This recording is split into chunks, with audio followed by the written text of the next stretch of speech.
Natasha, I have a question for you. I know you. I Mhm. know what God is doing through you all over Eurasia and really beyond. But I would like to ask you very specifically about the vision that God gave you, how that came to pass, and what's your strategy for the Village Gospel Harvest. Tell us about that.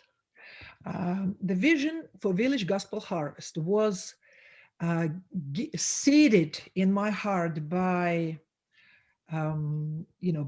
God through your father, Ah, and through those conferences that we had with you and your father in all those 8 or 9 cities of the former Soviet Union. mhm. I remember that during one of the conferences, I've heard that statistic from T.L. Osborne that there are 36,000 villages in Russia that have never heard the gospel. And can you imagine? I've immediately I start thinking that those people that live in the village, they are just like I was Mm. before I've heard the gospel. I was a third generation of communist atheists. I didn't know God existed, never seen Bible in my life, never been to the church. And so I never thought that God could be reality. And so when I've heard the gospel and Jesus changed my life and I became a Christian, I immediately realized that this is exactly what people in those villages, this is where they are. And by that time, God, through your ministry, through the message of redemption that you presented, God was equipping us, young ministers, with the message that has the power to change Russia.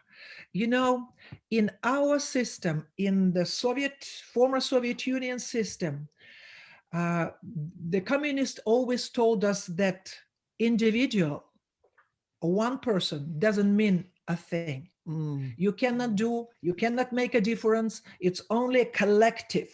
You need to Mm. be a part of the collective, whatever, communism collective group, etc. And so everything in our culture, communist culture, was promoting that idea that individual cannot make a difference.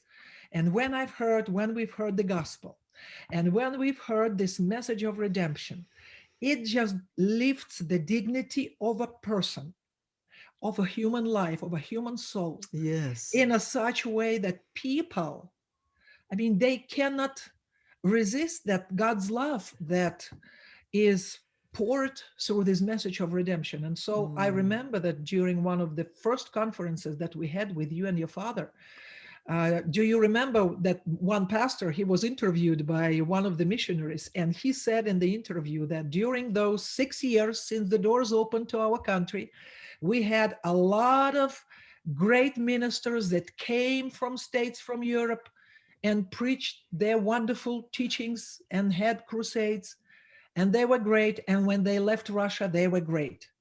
But when the Osbornes came and they preached the good news, and when they left, we were great. And I think this is the most important thing Mm. about the gospel, That's a about Jesus. powerful statement, Natasha. Say that again. That is so important for everyone to understand what the gospel does to the individual. Mhm. This pastor said that there are a lot of great ministers and teachers and preachers that came to Russia, and they had their ministry. We were blessed. They left and they were still great. When the Mm. Osbornes came and they preached the good news Mm. of redemption, when they left, we were great.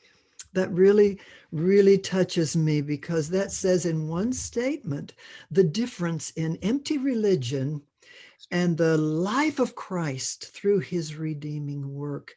And I think about this, the communist ideology, the structure where everything's community, everything is the collective. That's actually a biblical principle that we are one in Christ, we are one body, one family, one nation. And yet, we're individual in our relationship with God through Christ. So look, the unity will not work without Christ, and individuality, which we have so much in the Western church, that will not work without Christ. So That's when true. he's the center, we have that balance that gives dignity to the individual, that enhances the profile or the influence of the whole. I just love that That's true. so much. Thank you for sharing that with us. We'll talk